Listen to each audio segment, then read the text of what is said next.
Comment ça va, ma chérie? Je vais bien. Enfin, je suis un peu déboussolée. Tu sais, avec Katie et tout. Moi, je ne l'ai pas vue depuis un an. L'année dernière a été tellement compliquée émotionnellement. J'étais très heureux quand elle est revenue nous demander de l'aide. On a fait tout ce qu'on a pu pour l'aider et puis elle a disparu à nouveau. Ma sœur Katie est accro à la méthamphétamine depuis 10 ans. On n'a pas eu de nouvelles depuis 1 an et demi. Je ne voudrais pas m'emballer et être encore affreusement déçu, tu comprends? Je crois que je vais prendre les choses en main et engager un détective.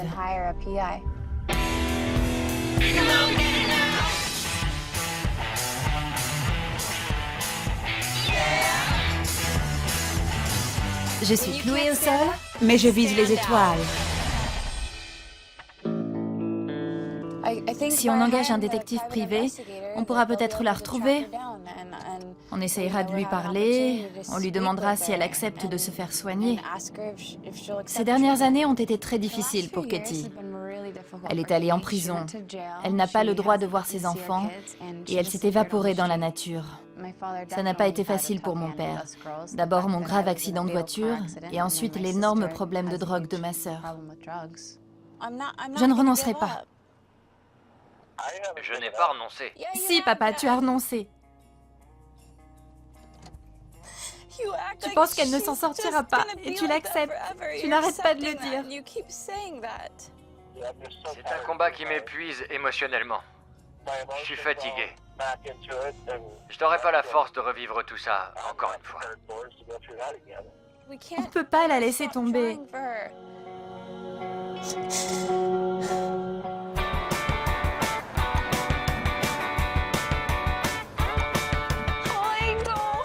Pauline, ma puce, tu vas bien? Super.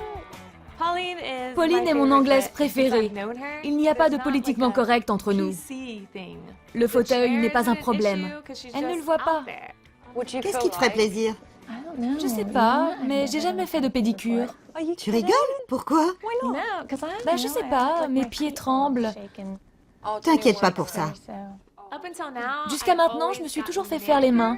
Mais les pieds, je les fais à la maison. J'ai des spasmes musculaires. Et ça peut faire peur ou gêner les gens. Elle peut te filer un coup de pied. Ce serait bien. Mais te sens pas visé? Alors, quoi de neuf? On s'est pas vu depuis longtemps. Je sais. Les mecs, tu vois quelqu'un? Non. Mais t'aimes pas être célibataire, non? Ça ne m'a jamais dérangée. Jusqu'à aujourd'hui. Mia est très ouverte au sujet des relations et on a beaucoup en commun. On a pas mal de projets à monter ensemble. T'as toujours été relax là-dessus. Alors je suis contente que tu dises ça. Mais ça fait un peu peur. Oui. Mais ça me fait bizarre de m'apercevoir que je n'ai pas envie de sortir avec n'importe qui. Comment ça?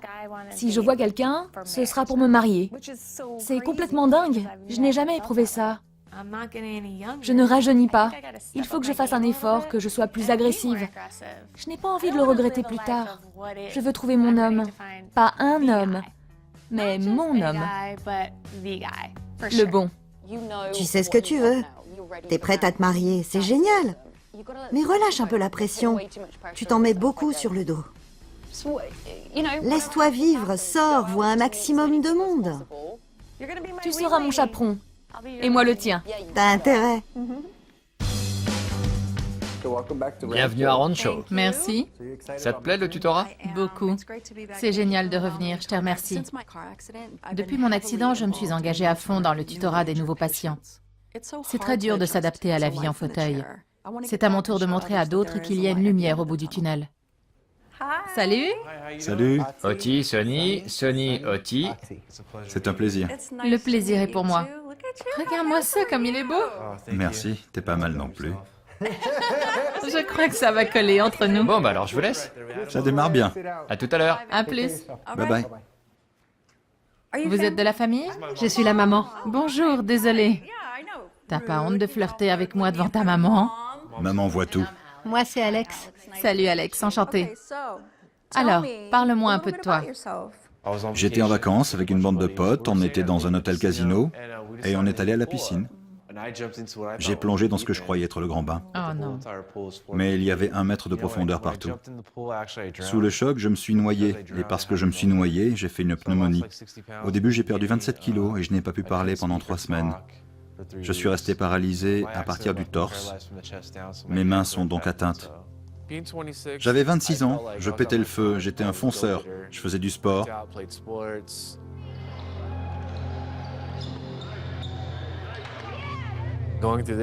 L'accident a mis un terme à tout ça. Je ne peux rien faire sans aide. C'est une vraie leçon d'humilité. Comment ça va maintenant? J'ai l'impression d'être un fardeau pour les autres parce que j'ai besoin d'aide tout le temps. C'est très dur pour Sonny d'être paralysé. C'était un garçon très sûr de lui, mais tout a changé. À présent, il dépend complètement de nous. Certains jours, tout va bien, d'autres sont épuisants émotionnellement. C'est une autre vie maintenant. Je ne veux pas me laisser aller à la tristesse et plonger dans la dépression. Tu as peur de ne pas pouvoir t'en sortir? Oui, j'ai peur. J'ai peur tous les jours. J'ai peur de ce que la vie me réserve. J'ai remarqué que les nouveaux patients qui réussissent à passer les 2 premières années sans se suicider ou tomber dans la drogue, ceux-là sont en bonne voie. Ça évolue. Chaque semaine, chaque mois, mes émotions changent.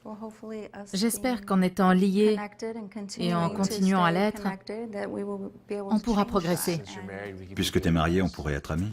Mais oui, Meilleurs amis. oui, et sans te vexer, je ne serais pas sortie avec toi. J'aime pas jouer aux autotamponneuses. C'est vrai?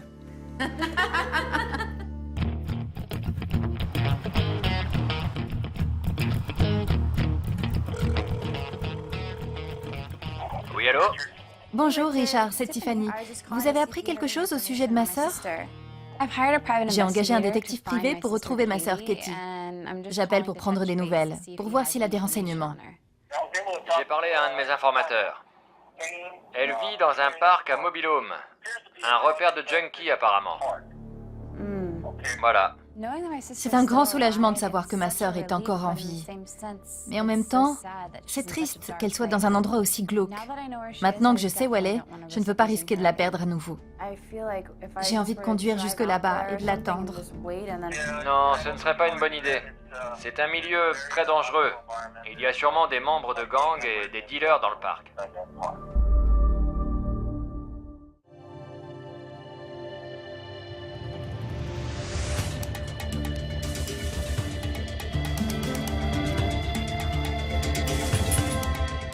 Maintenant que je sais où est Katie, je vais réunir toute la famille et organiser une intervention. Mon père sera peut-être un peu hésitant, mais je tiens à ce qu'il participe. J'ai pris contact avec un centre de désintoxication formidable. Et si Katie accepte, je l'emmènerai là-bas immédiatement. Ça fait trop longtemps qu'elle est partie. Je ne veux surtout pas perdre cette occasion.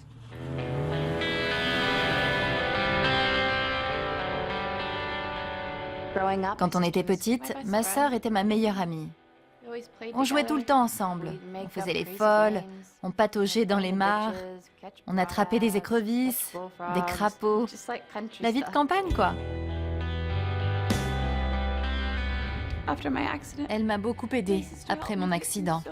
J'étais en colère à cause de mon état et je me défoulais sur elle. Pourtant, ce n'était pas de sa faute. Je ne devrais pas me sentir coupable de l'avoir laissée. Mais je suis sûre qu'elle n'irait pas aussi mal si je n'étais pas partie.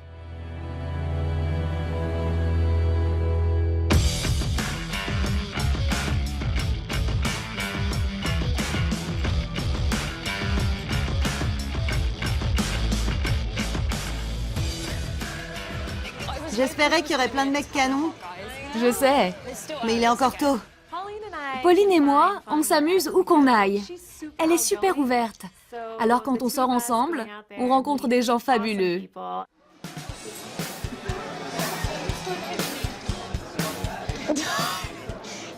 Ils t'ont vu rire. C'est peut-être moi qu'ils ont vu rire. Et ils sont partis.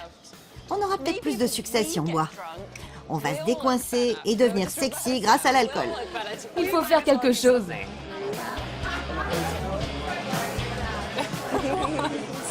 Salut, je suis Zach. Pauline, Enchanté, Pauline. Mia. Salut, Mia, enchanté. Moi aussi, Zach. Je vous les présente dans une seconde. Je n'ai jamais eu de problème avec les garçons. Merci pour le verre. Tu as un accent, tu viens d'où? De la banlieue de Londres. Et qu'est-ce que vous faites? Vous travaillez, les filles? Je suis actrice, et toi? Boxeur professionnel. C'est un métier comme un autre. La différence, c'est qu'aujourd'hui, le fauteuil est un boulet. On pourrait se revoir? Bien sûr. Ça ne veut pas dire que la partie est finie, mais qu'il faut que j'élabore une nouvelle stratégie. J'ai été ravi. Nous aussi. Nous aussi. Parce que le temps passe. Il est sympa. Très. Mais c'est toi qui lui as tapé dans l'œil.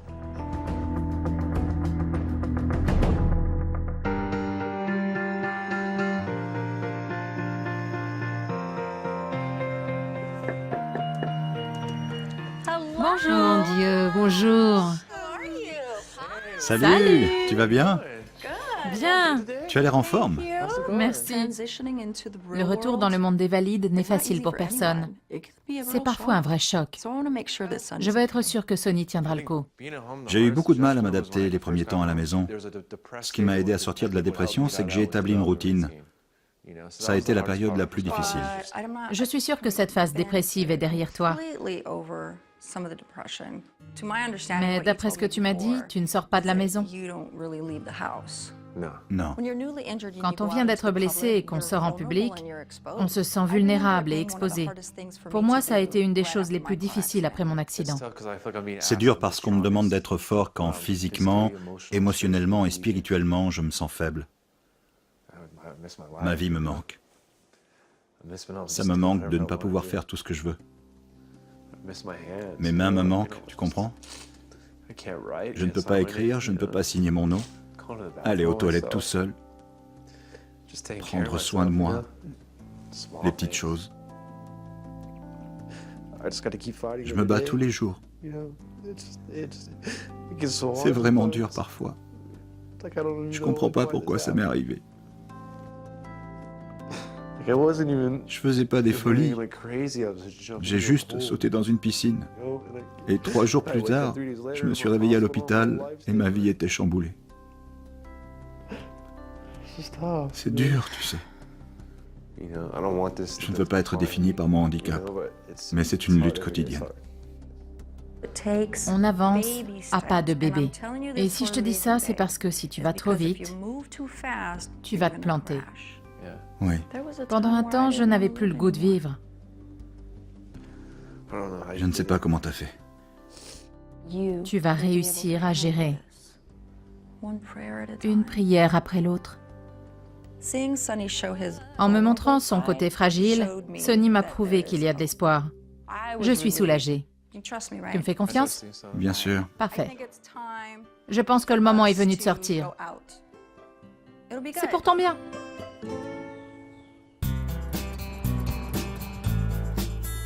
Bonjour. Bonjour. J'ai de bonnes nouvelles. J'ai parlé avec mon informateur il y a 2 heures et il venait de la voir. Ce sont des bonnes nouvelles.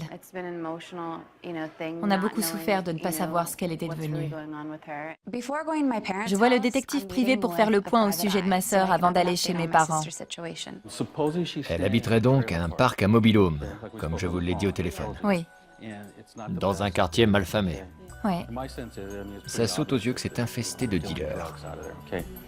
Je crois qu'il faudrait y aller, la trouver et essayer de lui parler. Faites attention à vous. C'est génial que tu sortes. Oui. Oui. Ça fait combien de temps que tu n'es pas sorti? Oh, des mois. Waouh. Sonny rencontre des difficultés depuis la fin de sa rééducation. Il se renferme et il reste isolé. Mais je vais lui montrer que le monde n'est pas aussi terrible qu'il le pense. Je ne voulais pas, j'avais pas envie. C'est dur de monter en voiture, et c'est dur émotionnellement. J'avais l'impression que c'était au-dessus de mes forces.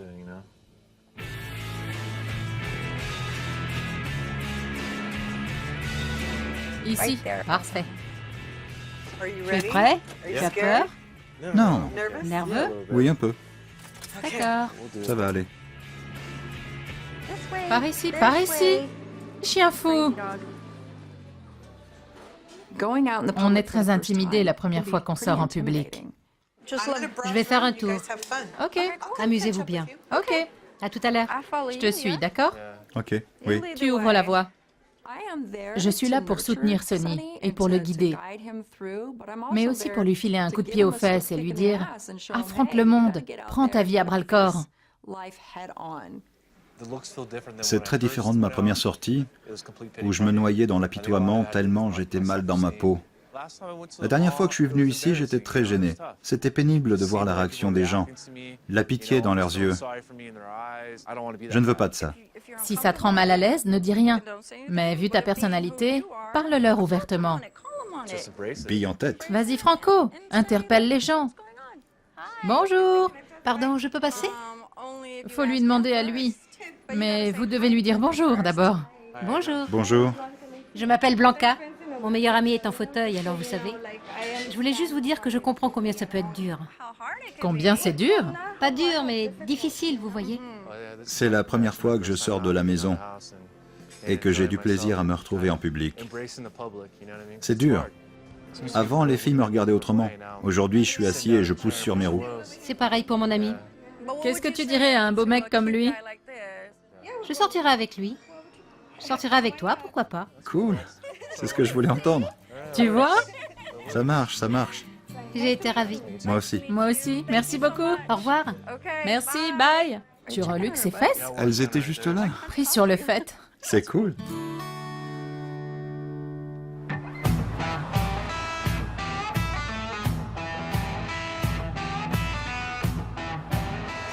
Ce mec te regarde. Il te fait de l'œil. C'est à toi qu'il fait de l'œil. Barack est l'un de mes plus proches amis. C'est l'une des rares personnes avec qui je peux parler de tout. Une entrée ou... Tu veux des pâtes? J'ai pas très envie. Parce qu'on pourrait faire comme dans... La Belle et le Clochard? Je peux peut-être vous arranger quelque chose. Vous pouvez nous apporter un seul spaghetti? Quand j'ai rencontré Barack, il avait une copine et moi j'étais en couple. On était juste amis. Ça a cliqué entre nous, mais c'était de l'amitié. Je ne veux pas me dévaloriser, tu comprends? Je porte un regard différent sur mes expériences maintenant. Je suis beaucoup plus courageuse. On peut se parler franchement? Je sais pas.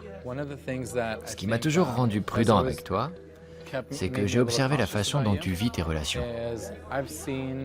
Et je me suis rendu compte que c'est jamais le mec qui rompt avec toi ou qui dit que ça n'a pas marché. C'est toujours toi. Tu attends toujours quelque chose de mieux. C'est vrai, il est temps que ça change. De toute évidence, les choses sont différentes maintenant. Je vois les relations amoureuses autrement. C'est pour ça que je ne fais plus le circuit, si je puis dire. J'en suis à un point de ma vie où je ne veux plus sortir avec quelqu'un si ce n'est pas sérieux. Il m'arrive de constater que j'ai un homme formidable juste sous les yeux. Et je me demande si Barack aimerait aller plus loin. Tu as toujours dit que tu voulais te marier et avoir des enfants. C'est vrai? Oui, Tu as 34 ans. oui, Tu vas les faire quand? maintenant. Tout de suite. Ok, tout de suite? Oui. Garçon, s'il vous plaît.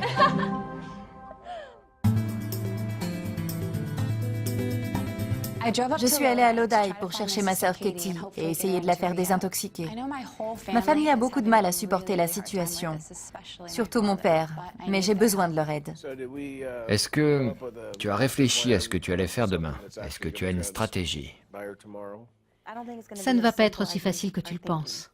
Oui. On a dépensé beaucoup d'énergie, à de nombreuses reprises, pour essayer de l'aider. La nuit, je suis couché au chaud dans mon lit. Et elle? Est-ce qu'elle dort sur le tapis, sur le plancher, dans la rue? Est-ce qu'elle a été violée? Est-ce qu'elle vend son corps? Voilà à quoi je pense. J'ai peur qu'une partie d'elle soit perdue à jamais. Ce qui me fait le plus peur, c'est qu'elle ne redevienne jamais ce qu'elle a été à cause de tout ce qui a été détruit. Et ça, je ne le supporte pas. Je serais incapable de revivre ça, à moins d'être sûr qu'elle veut se faire aider. Je ne suis pas prêt à t'accompagner, ni à t'assister dans cette démarche. Je ne peux pas. Je ne peux pas m'investir à nouveau. Tes parents ont fait tout ce qui était humainement possible. Moi, j'en ai fait un peu, mais pas assez. Alors c'est à moi de donner vraiment tout ce que j'ai. Et je te souhaite de réussir, chérie. Je souhaite que cette fois, ce soit la bonne. Je prie pour ça. Vraiment.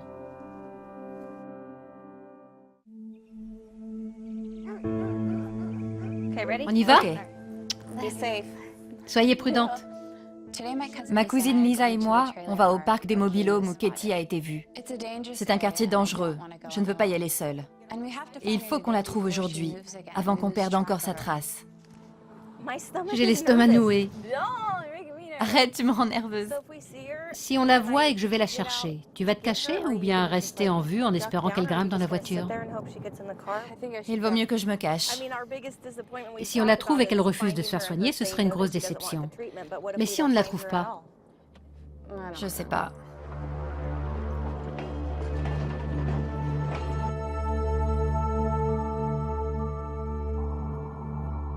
C'est là. Roule, roule. Regarde pas. Je cherche Katie. Tu me dis de rouler et après tu me dis que je vais trop vite. Il y a des gens qui nous regardent. Tu vois, le parc continue par là. C'est chelou par ici. Il y a plein de chariots de supermarchés bourrés à craquer qui traînent dans le parc. Je n'avais qu'une envie, l'arracher à cet environnement et la faire entrer en désintoxication le plus tôt possible. Je tourne ou je continue? On devrait faire demi-tour au lieu de repasser devant eux. Regarde-toi, moi je peux pas. Oh, je crois... C'est non. Non, mais il y avait quelqu'un derrière. Regarde cette femme. Le motel est à droite. Je peux me garer là? Ne montre pas du doigt. Je le fais pas. Ce type. Il a rien remarqué. T'es parano. Revoilà cette femme. Une fille. Hé, je crois que c'est Katie là-bas. C'est aux cheveux bruns? C'est sa couleur naturelle. J'ai cru l'avoir vue aussi, mais... Oh là là, c'est Katie? Où? C'est Katie au milieu?